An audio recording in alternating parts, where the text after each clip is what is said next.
Millionaire pretended to be a simple gardener and met his fiancée's parents. See how he was treated. Richard Anderson gazed at New York City from his 40th floor office. The glittering lights of the metropolis reflected in his tired eyes, creating an ironic contrast with the emptiness he felt inside. At 35, the young entrepreneur had achieved more than most people dreamed of in a lifetime. His tech company, Anderson Tech, was a leader in the American market and rapidly expanding globally. However, while his bank account overflowed, his heart withered. Richard let out a heavy sigh, his fingers drumming idly on the polished mahogany desk. The lonely echo of this gesture seemed to mock him in the silence of the empty office. Another day, another few million, he muttered to himself, a bitter smile forming on his lips. It was a private joke, but there was no humor in his voice. His cell phone vibrated, the screen lighting up with a flurry of notifications, messages from friends asking about the next party, women he barely knew, hinting at encounters, and of course, the inevitable requests for financial favors. Richard ignored them all, tossing the device aside with a gesture of disgust. Rising abruptly, he walked to the panoramic window. His reflection stared back at him, carefully combed dark hair, impeccable Italian suit, shoes that cost more than many of his employees' monthly salaries. But it was his eyes that caught attention, eyes that carried the weight of a loneliness that no amount of money seemed capable of alleviating. "Who are you really, Richard Anderson?" he asked himself quietly, his hand touching the cold glass. The question echoed in his mind, unanswered. A soft knock on the door interrupted his thoughts. Sarah, his personal assistant, entered, hesitantly. "Mr. Anderson, sorry to bother you so late, but you asked me to remind you about tonight's charity dinner." Richard closed his eyes for a moment, suppressing a groan. Another event where he'd have to smile, shake hands, and make empty promises to people who only cared about his money and influence. "Thank you, Sarah. You can go home now. I'll manage from here." The young woman nodded, casting a concerned look at her boss before leaving. She was the only person in the company who seemed to see beyond Richard's facade of success. Perceiving the loneliness that consumed him, alone again, Richard loosened his tie, feeling suffocated, not just by the accessory, but by the entire life he had built. Every achievement, every acquisition, every flattering headline in business newspapers, it all seemed empty now. He grabbed his jacket and left the office, ignoring the curious glances from the few employees still working late. In the elevator, Richard made an impulsive decision. Instead of going to the charity dinner, he directed his driver to a quiet residential neighborhood in Brooklyn. When the car stopped, Richard got out and dismissed the driver, promising to call a taxi later. Alone on the sidewalk, he observed the simple houses around him, lit windows revealing glimpses of normal lives, families dining together, couples watching TV, children playing. That's when he saw her, a young woman walking down the street, carrying shopping bags and a stack of books. She stumbled, almost dropping everything. Without thinking, Richard ran to help her. "Let me help," he said, picking up some books that had fallen. The woman looked at him, surprised, and then smiled. It was a genuine, warm smile, unlike anything Richard had seen in a long time. Their eyes met, and for a moment the world seemed to stop. "Thank you," she said, her voice soft and melodious. "I'm Beth." "Richard," he replied, momentarily forgetting all his titles and achievements. At that instant, he was just a man helping a woman on the street. As they walked side by side, chatting casually, Richard felt something awaken inside him, a forgotten sensation of connection, of possibility. Looking at Beth, with her brown hair tied in a messy bun and slightly crooked glasses, he saw something his money could never buy: authenticity. That night, while New York's elite gathered in a luxurious hall for a charity dinner, Richard Anderson discovered that the true treasure he was seeking might be hidden in the simple streets of an ordinary neighborhood, in the sincere smile of a stranger. Little did he know that this casual encounter was about to turn his life upside down, challenging everything he thought he knew about love, value, and the true richness of life. In the days that followed the casual encounter with Beth, Richard found himself consumed by thoughts of the young teacher. Her genuine smile and warm gaze had left an indelible mark on his memory, contrasting drastically with the superficial interactions he was accustomed to. Sitting in his office, Richard could barely concentrate on the financial reports in front of him. His eyes constantly wandered to the window, as if expecting to see Beth walking down there among the skyscrapers. "Mr. Anderson?" Sarah's voice brought him back to reality. "The board is waiting for you in the meeting room." Richard nodded distractedly, adjusting his tie as he stood up. "Thank you, Sarah. I'll be there in a minute." As he walked through the mirrored corridors of Anderson Tech, Richard couldn't help but notice the admiring and fearful glances from his employees. It was a constant reminder of the chasm that existed between him and the rest of the world, a chasm that for the first time in years he desperately wished to cross. The board meeting was a blur of charts, projections, and expansion strategies. Richard participated mechanically, his mind wandering to the quiet neighborhood where he had met Beth. When the meeting finally ended, he made an impulsive decision. "Sarah," he called his assistant as soon as he left the room, "cancel my appointments for the rest of the week. Tell everyone I'm on an urgent business trip."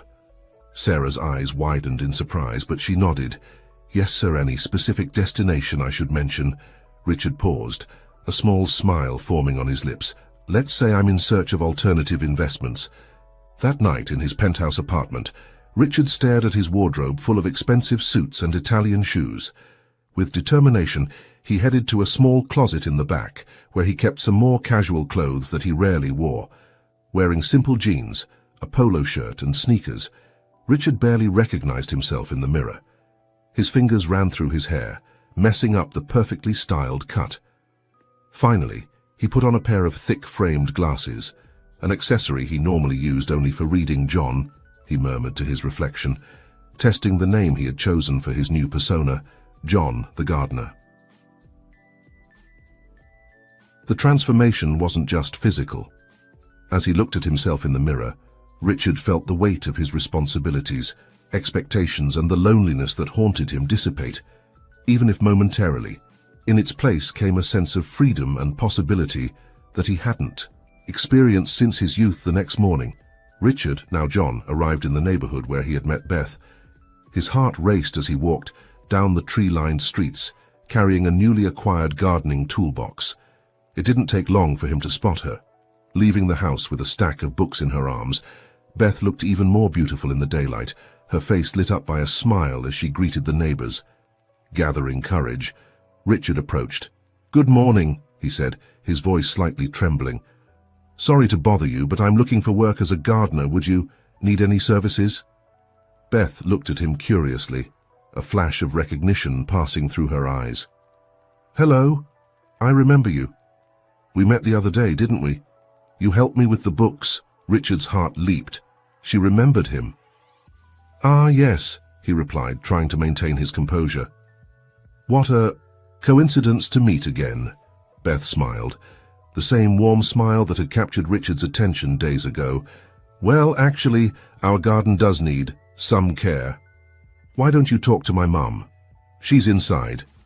Before Richard could respond, the door of the house opened and a middle-aged lady came out, looking at him suspiciously. "Who is this, Beth?" "Mum, this is Sorry. I didn't catch your name." "John," Richard replied quickly. "Nice to meet you, ma'am." Beth's mother examined him from head to toe, her expression a mixture of skepticism and disdain. "And what do you want?" Richard swallowed hard, feeling strangely vulnerable under the woman's critical gaze. It was a new sensation for him, accustomed to being treated with deference and respect everywhere he went. "I'm offering my services as a gardener," he explained, raising his toolbox as proof. "If you need help with the garden, I'd be happy to work for a fair price." The woman snorted, clearly unimpressed. "And what do you know about gardening, boy? Our garden needs special care." Richard felt panic growing. He knew absolutely nothing about gardening, beyond the basics he had researched the night before. But the prospect of being close to Beth, of truly getting to know her, was too strong to give up now. I learn quickly, Ma'am, he stammered. And I promise to work hard. If you give me a chance, I guarantee you won't regret it, Beth intervened, much to Richard's relief. Oh, come on, Ma'am, give him a chance. Look at how our garden is. Any help would be welcome. Beth's mother hesitated, looking from Richard to her daughter. Finally, with a resigned sigh, she nodded. All right, you can start today, but be warned. If you don't do a good job, you're out. Understood? Richard nodded, enthusiastically, barely able to contain his smile. Yes, ma'am, thank you very much for the opportunity. I promise you won't regret it. As he followed Beth's mother to the back of the house, Richard cast one last look at the young teacher. She smiled at him, her eyes shining with sympathy, and something else, something that made Richard's heart leap again. At that moment, watching Beth walk away to work, Richard knew he had embarked on a journey of no return, a journey that would lead him to discover not only true love but also himself. Little did he know that this impulsive decision to disguise himself as a gardener would trigger a series of events that would test not only his heart, but also his integrity, courage, and everything. He thought he knew about himself and the world around him. The midday sun beat down on Richard's back as he hunched over a rose bed, his unaccustomed hands struggling with a pair of pruning shears. Beads of sweat ran down his face, fogging up the glasses that were now part of his disguise. After a week as John the gardener, his once soft hands were full of calluses and scratches. John. The harsh voice of Mrs. Thompson, Beth's mother, made him straighten up quickly. Those roses need to be perfect for Saturday's charity tea. If you can't handle it, I might as well hire someone more qualified. Richard swallowed hard, nodding respectfully. Yes, ma'am, I'll do my best. As Mrs. Thompson walked away, muttering something about incompetence, Richard couldn't help but reflect on the irony of his situation. Just a few weeks ago, he was the one giving orders, intimidating others with his presence. Now he was on the other side, feeling the weight of judgment and disdain firsthand. However, every time Beth appeared in the garden, with her warm smile and kind words, Richard felt that all the effort was worth it. John. Her voice was like music to his ears. Beth approached, carrying a tray with lemonade. I thought you might be thirsty. It's terribly hot today. Richard smiled, grateful for the kindness. Thank you, Beth. You're very thoughtful. As they drank lemonade together, sitting in the shade of an old mango tree, Richard felt his heart expand. Conversations with Beth were different from anything he had ever experienced. She spoke passionately about her students, about her dreams of improving public education, about the small moments of joy in her everyday life. You know, John, Beth said, her eyes shining, sometimes I think people like you are the real heroes of everyday life, working hard with your own hands to make the world a little more beautiful. Richard felt a pang of guilt, if she knew the truth, but at the same time her words touched him deeply. For the first time in his life he felt valued, not for his money or power, but simply for his effort and presence. Days turned into weeks, and Richard found himself increasingly involved in the Thompson family's life. He met Beth's father, Mr. Thompson, a quiet man who spent hours in his carpentry workshop at the back of the house. There was also Beth's younger brother, Luke, a restless young man who dreamed of becoming a successful businessman. But not everything was rosy in the Thompson garden. Richard soon noticed the underlying tensions in the family. Mrs. Thompson with her social ambitions and obsession with appearances, Mr. Thompson always quiet, carrying an air of resignation, Luke, constantly comparing himself to the rich and successful, his bitterness growing every day. And in the midst of all this, Beth, like a ray of sunshine trying to break through heavy clouds one afternoon, as Richard pruned the bushes near the living room window, he couldn't help but overhear a heated discussion between Beth and her mother. But, Mom, I don't want to go to this dinner. You know how uncomfortable I feel at these events full of rich people showing off. Beth's voice sounded exasperated. Beth, my daughter, you need to think about your future. Who knows, you might meet a good match there. Someone who can give you and our family the life we deserve, Mrs. Thompson replied, her voice a mixture of plea and irritation. I don't need a good match, Mum. I'm happy with my life as it is. My work satisfies me and satisfies, Mrs. Thompson interrupted, satisfies paying bills at the limit every month, satisfies seeing your childhood friends in huge houses while you still live in your childhood bedroom? You need to be more ambitious, Beth. Richard felt his heart tighten. The discussion continued, but he moved away, not wanting to invade the family's privacy further. However, the words he heard kept echoing in his mind. That night, lying in his luxurious apartment that now seemed cold and empty, Richard found himself in an internal conflict. On one hand, he had the power to solve all the Thompson family's financial problems with a simple gesture. On the other, revealing his true identity now could destroy the genuine connection he had formed with Beth. Moreover, an uncomfortable question kept arising in his mind. Would Beth accept him if she knew who he really was?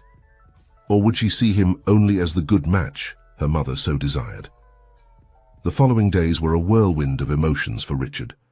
During the day, he continued his role as John, the simple and hard-working gardener, deepening his connection with Beth and observing the complex dynamics of the Thompson family.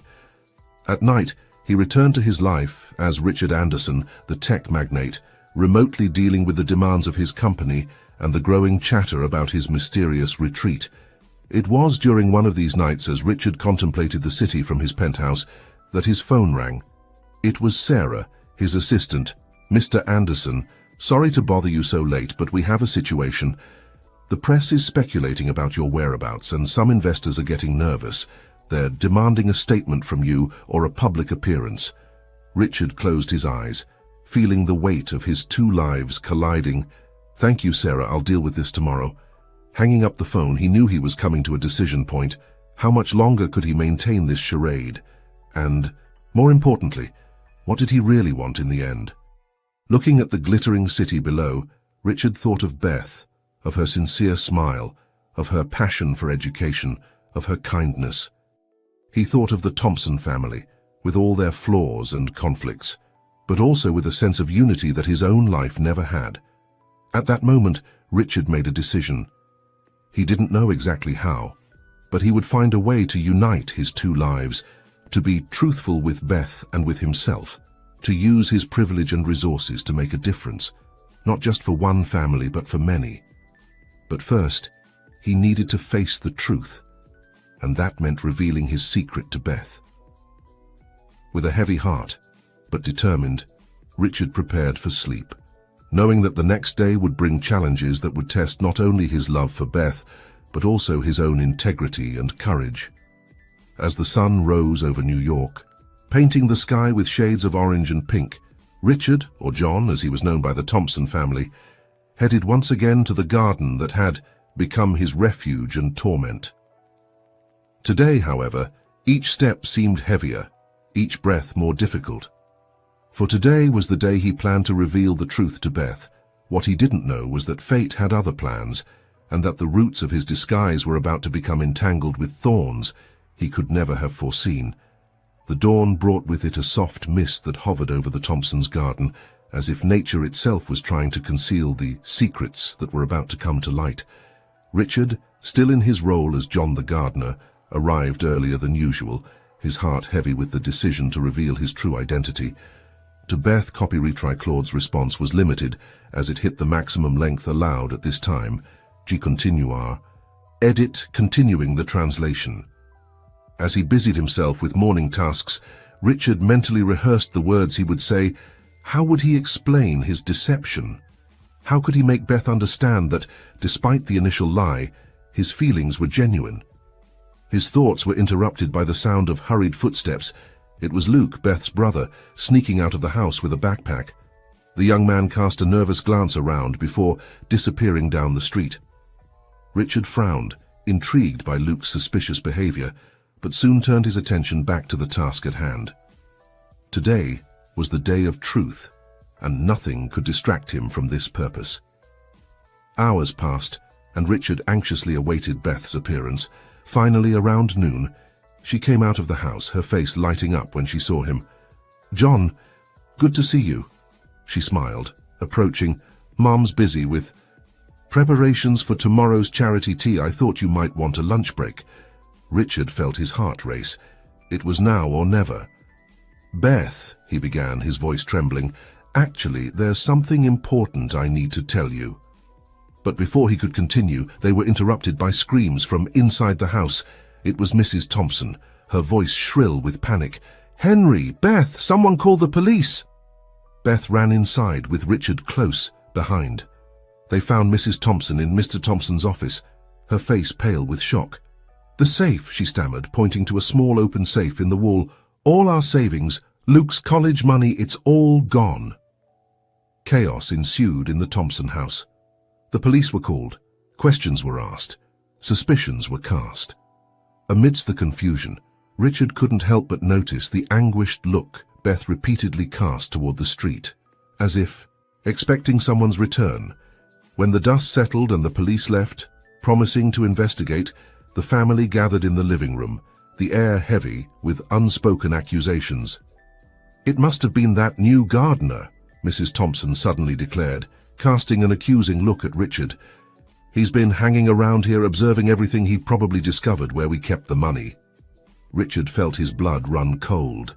"Ma'am, I swear I had nothing to do with this," he protested. But his words seemed hollow in the face of the family's distrust. It was then that Beth intervened, her voice trembling but determined. "It wasn't John, Mum. I think I know who did this." All eyes turned to her. With tears in her eyes, Beth continued, "Luke has been acting strangely in recent weeks, talking about big plans, about finally hitting the jackpot.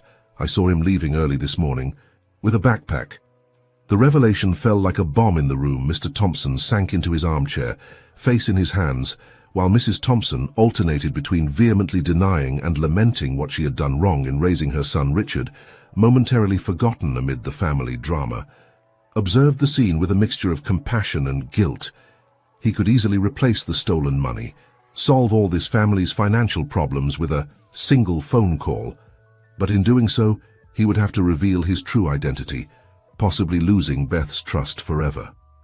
As the Thompson family digested the shocking revelation, the phone rang, breaking the tense silence.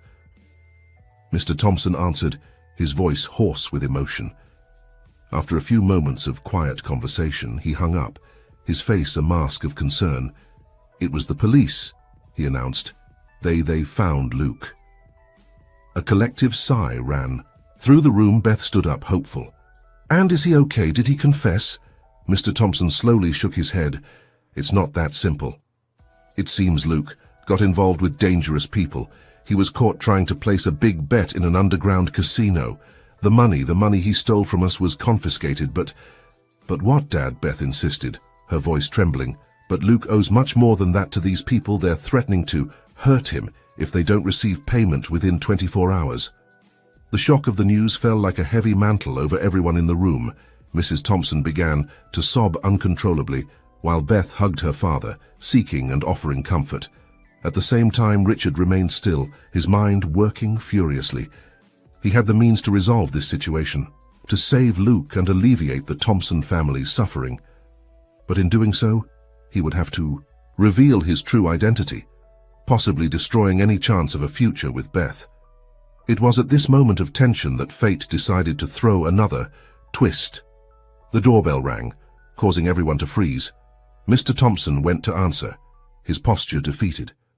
When the door opened, Richard felt his heart stop. There, standing on the threshold, was Michael, his CFO at Anderson Tech.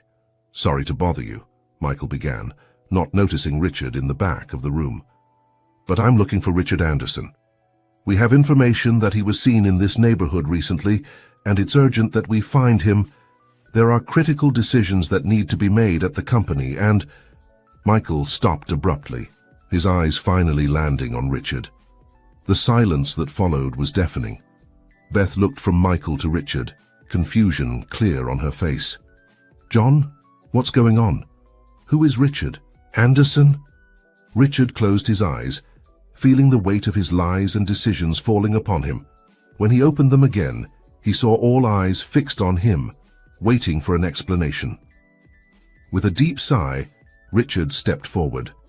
"I am Richard Anderson," he confessed, his voice low but firm. And I think I owe you all an explanation." The silence that followed was broken only by the distant sound of a siren, as if the world outside was echoing the chaos that now reigned inside the Thompson house. Richard's revelations were about to change the course of many lives, and not even he could predict the consequences that would unfold from this moment. The silence that followed Richard's revelation was palpable, heavy as lead in the air of the Thompsons' small living room. The looks ranged from shock to confusion, culminating in Beth's hurt and betrayed gaze. Richard Anderson, Mrs. Thompson was the first to break the silence, her voice oscillating between disbelief and sudden interest. "The tech billionaire?" Richard nodded slowly, his eyes never leaving Beth's. "Yes, it's me, and I believe I owe you all an explanation." "An explanation?" Beth finally found her voice, each word laden with hurt. "You lied to me all this time." "Beth, please let me explain," Richard pleaded, taking a step toward her, but she backed away. "Not now," she said firmly, tears glistening in her eyes. "We have more urgent problems to solve, Luke, remember?" The mention of Luke's name brought everyone back to the reality of the situation. Mr. Thompson, who had remained silent until then, finally spoke. "Richard or John or whoever you are, I don't know why you did what you did, but now is not the time for that. My son is in danger, and we don't have the means to help him." Richard felt the weight of responsibility fall on his shoulders. He had the means to resolve this situation, to fix what was broken, but at what cost? "I can help," he said finally. "I have the resource. Luke, this situation, but I need you to trust me, at least for now." Mrs. Thompson, who until moments ago was accusing him of theft, now looked at him with a mixture of hope and calculation. "You would do that? Help our family?" Richard nodded. "Yes, but not for money or gratitude. I'm doing this because of all of you." His gaze met Beth's again, silently pleading for understanding.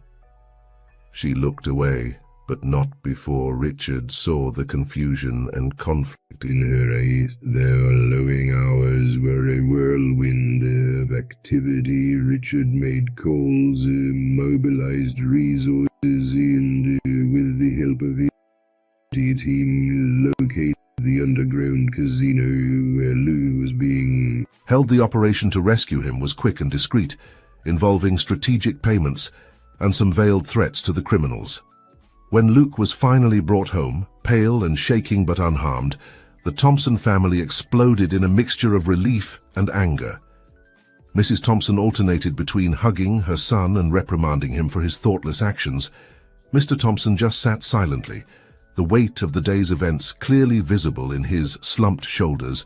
Beth, in turn, remained distant, observing everything with tired and hurt eyes. Richard desperately wanted to talk to her, to explain himself, but he knew now was not the time. As the night progressed and emotions calmed, Richard prepared to leave. He had done what he could for now, and felt that his presence was now more of an intrusion than a comfort. It was when he was about to walk out the door that Beth finally addressed him. "Why?" she asked simply, her voice low but firm. Richard stopped, turning to face her.